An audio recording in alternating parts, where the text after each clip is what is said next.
Jésus émonde tout sarment qui porte du fruit afin qu'il porte encore plus de fruits. Jean 15, 2. Nous comprenons naturellement cela dans la nature et sommes d'accord avec cela. Peut-être si nous avons été occupés à un travail dans les vignes, l'avons-nous fait nous-mêmes. Il est étrange de croire en cela comme en une loi de la nature et de dire « Oh, c'est la chose juste et la meilleure à faire que de tailler ce sarment, de sorte qu'il porte plus de fruits. » Mais nous ne sommes pas d'accord avec le Seigneur lorsqu'il le fait en nous. Lorsqu'il se met à faire cela, nous sommes remplis de plaintes, de murmures. Lorsque pour un peu de temps, il nous demande de rester à l'écart afin de nous préparer pour un fruit plus grand, nous ne sommes pas d'accord. Nous ne comprenons pas le Seigneur et nous commençons à douter de son amour.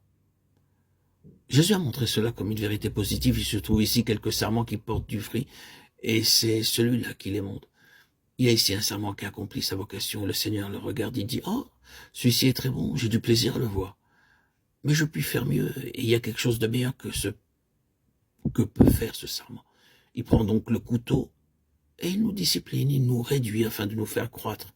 Il enlève quelque chose afin qu'il y ait davantage. Oh, combien cette déclaration contient d'histoire. L'auteur de la lettre aux Hébreux a dit « Tout châtiment semble au premier abord un sujet de tristesse et non pas de joie. Mais ensuite, il produit un fruit de justice et de paix pour ceux qui ont été ainsi exercés. » Hébreux 12, 11. Ce n'est que dire d'une autre manière que le vigneron prend quelquefois le couteau et qu'il tranche profondément dans nos âmes. Mais il y aura ensuite plus de fruits et un fruit meilleur qu'il n'y en avait auparavant. Le vin sort du raisin par le moyen du pressoir, qui est le symbole de l'épreuve. Quelle pression doit se faire sur le fruit afin qu'il donne du vin. Le pressoir est le symbole du brisement et le fruit est écrasé. Le vin jaillit de son agonie. Le Seigneur Jésus a dit « Je suis le vrai cep ». Le prophète avait dit de lui qu'il foulerait le pressoir, lui seul. La croix était son pressoir. Combien il a été pressé, foulé par la croix. Il a été écrasé, brisé. Mais de ce brisement est sortie la vigne que nous avons, vous et moi, et que tant de croyants ont reçu dans toutes les nations. Cela est vrai dans une certaine mesure de son Église. Ce fut de ce brisement, de cet écrasement de l'Église que sortit la vie pour le monde. Et cela est vrai de chaque membre, de chaque sarment du cep. Si nous voulons accomplir ce ministère vivant et vrai, ce ne sera que par beaucoup de souffrance, par le pressoir, par la pression, par le brisement. Paul a dit, nous avons été excessivement accablés au-delà même de nos forces, 2 Corinthiens 1, 8. Mais quelle vie est sortie de la pression subie par cet homme? Il en est ainsi. Nous ne parlons pas de la prédication, de l'enseignement biblique, mais de ce grand ministère de Christ qui répand sa vie par nous. Elle peut être apportée aux autres par la prédication, ou par l'enseignement, ou par la vie, mais lorsque c'est sa vie, elle sortira de nos expériences de souffrance. Un prédicateur ou un docteur qui n'ont jamais souffert n'apporteront jamais la vie. Ça peut ne pas nous paraître une vision très agréable, mais c'est vrai. Les meilleurs docteurs et les infirmières doivent être ceux qui connaissent personnellement ce qu'est la souffrance. Quelques-uns sont simplement des professionnels, ils vous traitent comme un cas, vous êtes simplement un cas, un numéro. Mais il y en a d'autres qui vous traitent comme une personne, un être humain, et qui prennent soin de vous.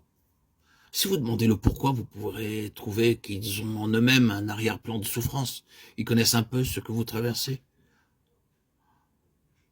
Nous avons lu dans la lettre aux Hébreux, nous n'avons pas un souverain grand prêtre qui ne puisse compatir à nos faiblesses puisqu'il a été tenté comme nous en toutes choses. Il peut secourir ceux qui sont tentés. Hébreux 4, 15 et 2, 18. Il a passé par le pressoir et nous en avons reçu la bénédiction. Est-ce pour cela que Paul a dit afin de le connaître lui et la communion de ses souffrances? Philippiens 3, 9. Il savait très bien que les souffrances de Christ signifiaient la vie, et si Paul désirait quelque chose pour les autres, c'était qu'ils aient cette vie, et qu'ils l'aient par lui. Il dit donc, afin de connaître la communion de ses souffrances.